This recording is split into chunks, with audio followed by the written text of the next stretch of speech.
C'est l'heure de l'interview d'actualité. Maude, vous recevez ce matin Léo Ponce. C'est un jeune réalisateur originaire du Cantal qui vit un rêve américain. Oui, bonjour Léo Ponce, bienvenue sur le plateau de Télématin. Bonjour, merci de m'avoir invité. Avec grand plaisir. Alors vous êtes originaire de la région d'Aurillac, dans le Cantal, vous êtes un passionné de cinéma et vous signez un court-métrage qui est intitulé Le Buron, qui vient d'être doublement primé au Festival du film de Los Angeles. Alors vous étiez justement à Los Angeles il y a quelques jours pour recevoir ces deux prix que l'on voit donc devant vous. C'est un peu un rêve de gamin là qui est en train de se réaliser pour vous?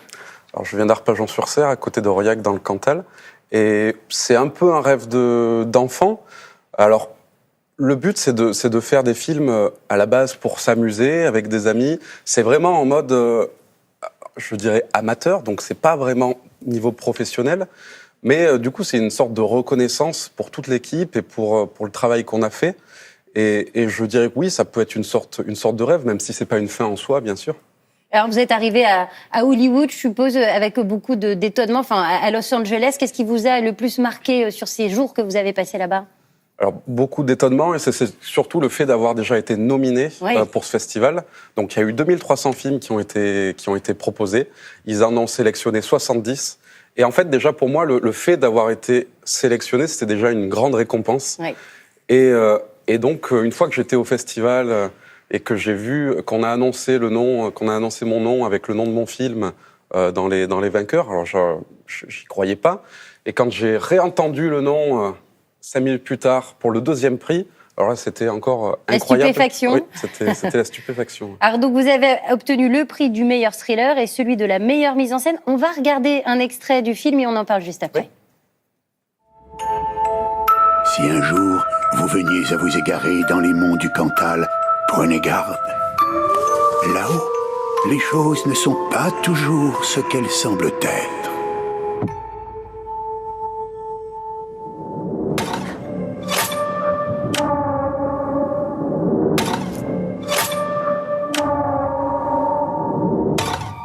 Asseyez-vous dans ce fauteuil. Officier Hookman.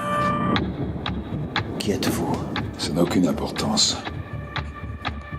Que dessinez-vous? J'immortalise ceux qui le méritent.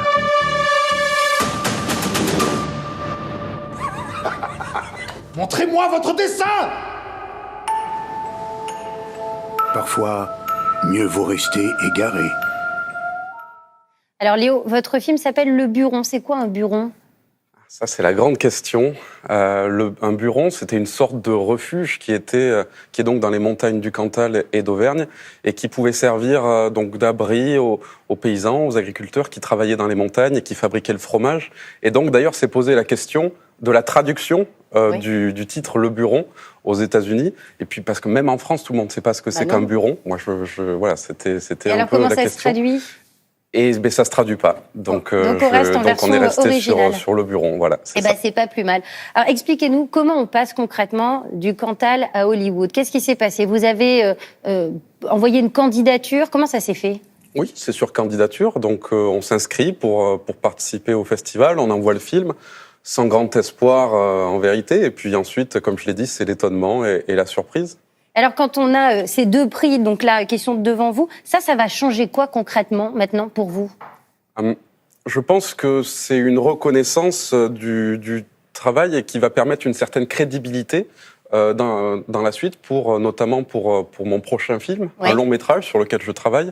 Et j'espère que ces prix permettront auprès de producteurs de leur montrer que...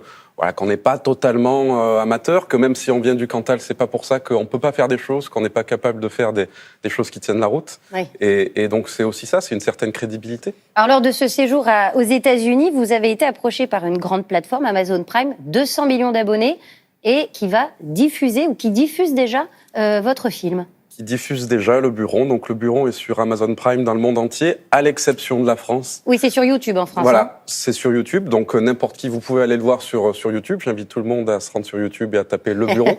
et sinon, oui, c'est sur Amazon Prime dans le monde entier. Ça doit être hyper impressionnant quand même quand on débarque comme ça à Los Angeles et on a Amazon Prime qui vient nous voir. Je suppose que ça en impose un peu. C'est assez impressionnant et toujours on a l'impression d'être dans une sorte de rêve un peu éveillé où on réalise pas trop ce qui nous arrive. Alors, votre démarche, elle est assez étonnante. Donc, c'est pas votre premier court-métrage, vous avez fait plein de choses avant. Mais vous, contrairement à ceux qui rêvent de cinéma d'habitude, qu'est-ce qu'on fait? On monte à Paris tout de suite et on s'installe à Paris et on se dit c'est ici que tout se passe. Vous, non. Vous êtes dans le Cantal et vous voulez y rester et vous voulez surtout parler de votre région. Exactement. Moi, je suis né dans le Cantal, j'ai grandi dans le Cantal, je vis dans le Cantal, j'y travaille. Et je souhaitais vraiment faire un film qui puisse être tourné là-bas. Ce sera le cas aussi de mon prochain film, mon prochain long métrage. J'espère pouvoir le tourner dans le Cantal. Et c'est tout l'intérêt, puisqu'on a un département magnifique, une région magnifique, avec de super paysages. Et il faut les utiliser, il faut les mettre en avant.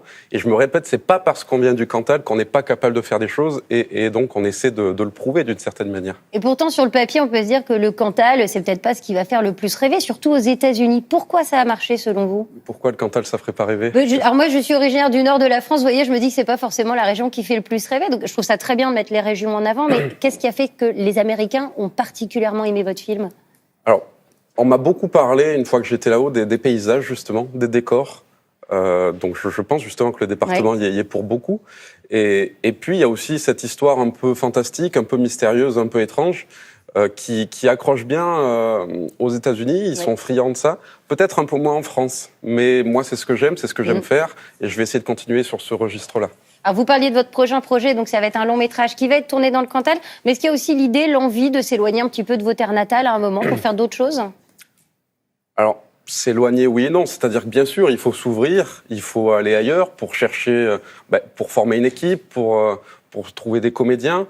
Mais j'espère quand même rester ici pour tourner le film, ça c'est évident. Je ne souhaite pas m'éloigner du territoire. Qu'est-ce qui est le plus difficile, justement, quand on débute comme vous? Vous parliez des rencontres avec les producteurs, par exemple, aux États-Unis. C'est quoi? C'est le financement? C'est ça le gros souci? Ce qui est le plus difficile, c'est le financement. C'est un court-métrage avec très peu de budget. Exactement, c'est 10 000 € de budget, c'est-à-dire rien. Et donc, j'ai souhaité faire un film en autofinancement, donc sans argent public. Et donc, c'est là aussi la difficulté, c'est d'arriver à faire quelque chose sans avoir beaucoup de budget, avec 3 bouts de ficelle. Et donc, tout le monde se serre les coudes, tout le monde essaie de trouver des idées pour réduire un peu les frais et pour faire quelque chose qui tienne quand même la route. Et ces 2 petits trophées, là, justement, ça va peut-être permettre d'aller chercher des financements, je suppose. Peut-être, oui, que ce sera l'occasion d'ouvrir des portes et de passer sur le palier supérieur. Léo, on est en ce moment en plein festival de Cannes. Vous vous imaginez gravir les marches un jour de ce festival? Non, j'ai pas la prétention d'imaginer gravir les marches. Alors, ce serait bien sûr un rêve et je le refuserai pas, comme personne d'ailleurs, j'imagine. Et on verra dans quelques années, mais on va faire étape par étape. Donc, la prochaine étape, c'est le long métrage. Et ensuite, on verra bien sûr ce qui se passera. Et en tout cas, on vous souhaite beaucoup de réussite et encore bravo pour ces 2 prix. Merci Léo Ponce. Merci. Oui, bravo absolument. Et petit, c'est grand comme récompense. Tout à fait. Très impressionnant.